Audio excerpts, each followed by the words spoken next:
Well, good evening. Coming at you from my favorite place in the whole house, which is the garage, and anybody who knows me knows that. I've done a lot of projects out here. I've done a lot of woodworking. I've done a lot of car restoration. This has kind of been my happy place for a long time. And that's what makes this video, this particular one, really hard. But let me show you around a little bit. You just over on the woodworking side. Actually, both sides are kind of woodworking. But I just got back from a bike ride. Love this thing. It's an e-bike, electric, and it's good. Over here, over on the lathe, pens and pencils and small things I've made on the lathe. I've turned a lot of stuff. Yeah. Drill press clamps. No, you can never have enough clamps. Ask any woodworker. I sure, at this point, have enough clamps, but you never really can. Mechanics tools, you know, all the stuff. My wife's Jeep is parked in here, so I gotta kind of work around this.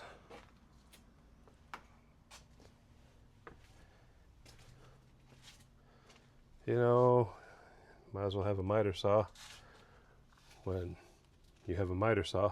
So 2 is 1 and 1 is none, right? And you know, all the tools, all the things that I've worked with for a long time. I've really enjoyed woodworking. Been kind of a real passion.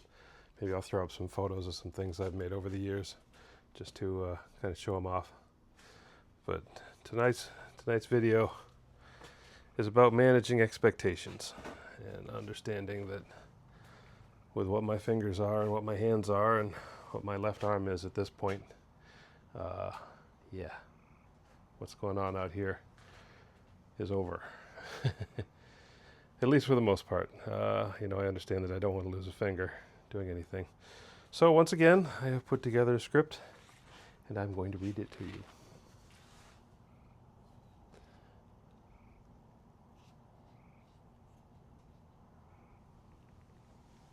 Oh, is this gonna work?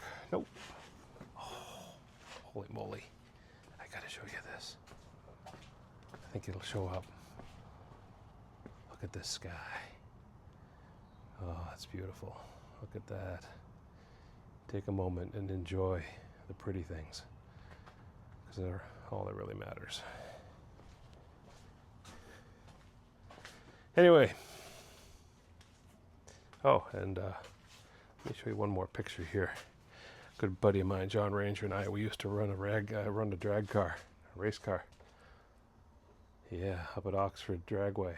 And that was he and I back when we worked at a garage in Westbrook back in, oh my God, high school, college years. That was a good time. He's passed away since, of heart. He was born with half a heart. Hard to believe. And he lived for 54 years, 53 years, something like that. So I'm going to grab my mechanic's chair for one more time. Yeah. Look at that. Today I'd like to talk about something that affects millions of people around the world living with Parkinson's disease and learning how to manage expectations, not only our own, but also those of our family and friends and society. When people hear the word Parkinson's, they often think of tremors. While tremors can certainly be part of the disease, Parkinson's is much more complex. It can affect movement, balance, speech, energy levels, sleep, mood, and even the ability to think clearly at times. It's a condition that changes over time, often in ways that are unpredictable. One of the greatest challenges of Parkinson's is not always the physical symptoms, sometimes it's managing expectations. Before Parkinson's, many of us measured our days by what we accomplished.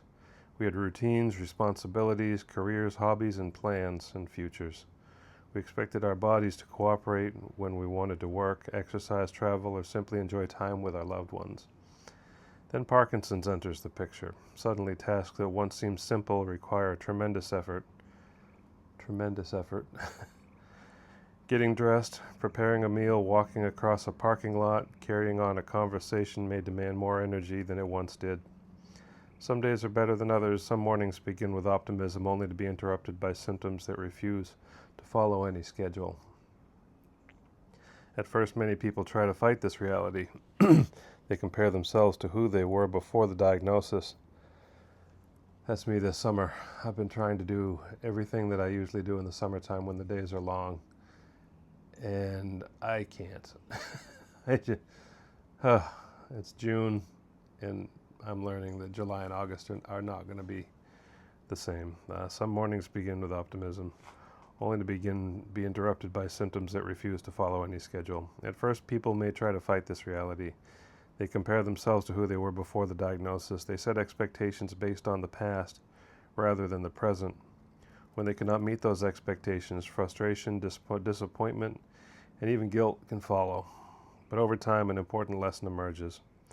Managing expectations is not about lowering standards or giving up. It's about adapting. It's about recognizing that success may look different today than it did yesterday. Instead of focusing on everything Parkinson's has taken away, many people learn to focus on what remains possible. Perhaps a long walk becomes a shorter walk. Perhaps a day of busy errands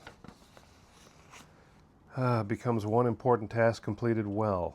Perhaps a favorite hobby requires modification rather than abandonment.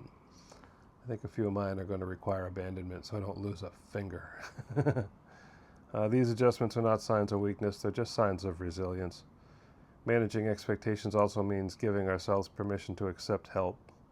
This can be difficult. I've always been a helper. I'm not a great helpee, and I'm learning, so bear with me. Many people with Parkinson's have spent their lives being independent. Asking for assistance may feel uncomfortable, yet accepting help is not surrendering control. It's using available resources wisely. Family members and caregivers also face their own challenges with expectations. They may remember the person before Parkinson's and expect them to function the same way. They may not understand why someone can seem energetic one hour and exhausted the next. They may struggle to appreciate the invisible symptoms that cannot be seen from the outside.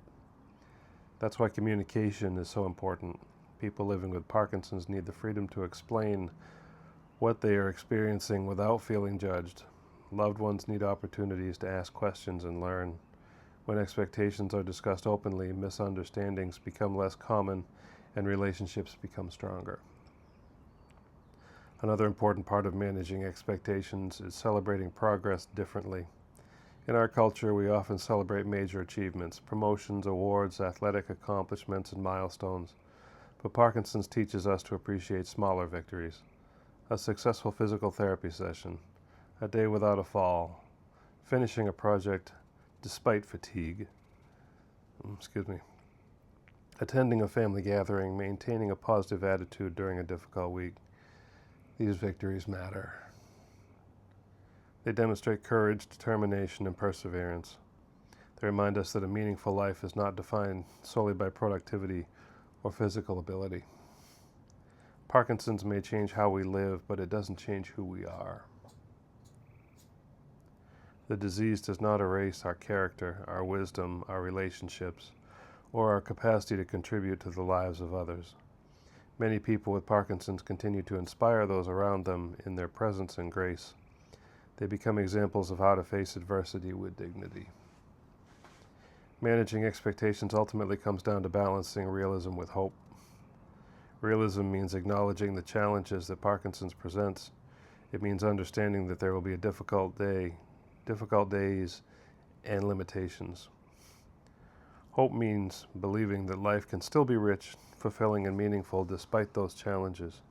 Hope encourages us to seek treatment, stay active, maintain connections, and continue pursuing things that bring joy and purpose. As I conclude, I'd like to leave you with this thought. Living with Parkinson's is not about trying to become the person you were before the diagnosis. It's about becoming the best version of yourself today. It's about adapting, learning, and moving forward one step at a time. When we manage expectations with honesty, patience, and compassion, we create room for something powerful. Acceptance without surrender, determination without frustration, and hope without illusion. Parkinson sucks. Let's just say it. And it's taking a lot from me, and it's going to take more, and I understand that, and I don't like it, but it's the truth, and there are things that are real. The reality of the situation is, before I get worse, I need to understand my limitations a little bit better, and my expectations need to be different, not necessarily lower, but different than they were. And I think one of the more important things that I can unfortunately let go of is my time in the garage. I don't think I'll be picking up any car projects anytime soon. I can barely turn a wrench at this point. My fingers just do not do what I tell them to do anymore. I can't tie a shoelace.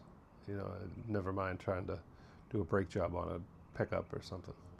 I have a hard time with my left arm, and the dyskinesia that's happening there, and the bradykinesia, the involuntary movements, and just the inability to move the darn thing. It just won't do what I need. So I think I will probably keep a basic set of tools for household repairs, but the time has come, and it sucks to you know, let go of the woodworking.